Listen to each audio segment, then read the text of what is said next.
From the frozen fjords of the north to the misty mountains of the east, two legendary warriors were forged in the crucibles of fear and honor. One, a beast of rage, draped in the skin of a wolf, his roar echoing across icy battlefields. The other, a master of steel, clad in intricate armor, his silence as deadly as his blade. The Viking Berserker and the Japanese samurai. They are icons of martial might, immortalized in sagas and stories. But behind the myths lies a far more complex reality. Who were they truly? And in a clash of titans, who would emerge victorious? The Berserker.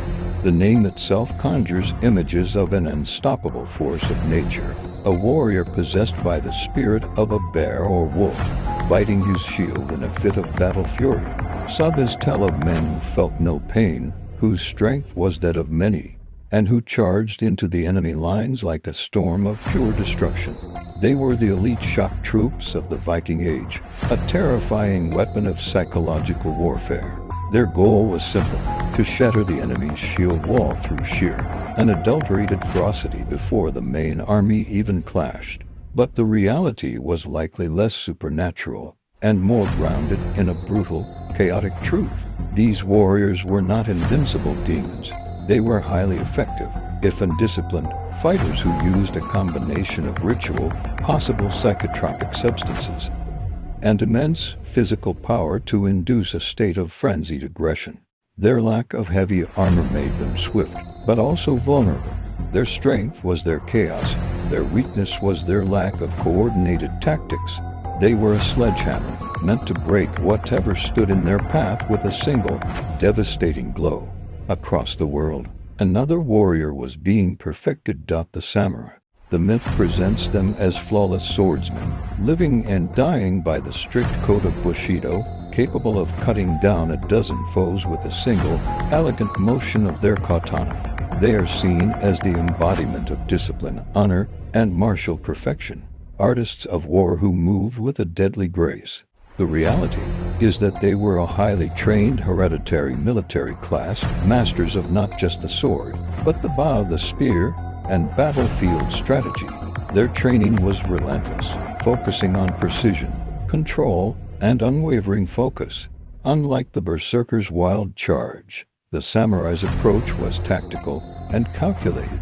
They fought as part of a structured army, their movements dictated by strategy, not rage. Their intricate armor offered significant protection, and their mastery of multiple weapons made them adaptable to any combat situation. Their strength was their discipline. Their art was control. So, in a battle between these two legends, who would win? It's a clash of opposing philosophies. The untamed chaos of the Berserker versus the unwavering discipline of the samurai. Let's set the stage. On an open field, in a structured battle, the advantage leans heavily toward the samurai. His superior armor, tactical training, and versatile weaponry would allow him to weather the Berserker's initial, furious charge. The samurai could use his reach with a spear or the precision of his katana to exploit the Berserker's lack of protection. However, if the fight took place in a dense forest or during a chaotic raid, the tables could turn. The Berserker thrived in close quarters, unpredictable combat. His psychological warfare and terrifying ferocity could overwhelm the samurai's composure, turning the fight into a brutal brawl where raw strength and aggression might triumph over refined technique.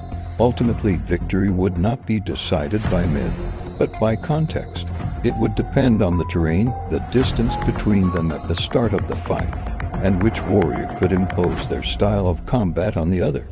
In the end, both warriors have left an indelible mark on history, their legends echoing through the ages. The Berserker remains a symbol of untamable, primal rage of force of nature unleashed upon the battlefield. The samurai stands as a testament to the power of control, a master of body and mind who turned warfare into a deadly art form. One is a legend of chaos, the other a legend of discipline. Both, in their own right, represent the absolute peak of what it meant to be a warrior in their time.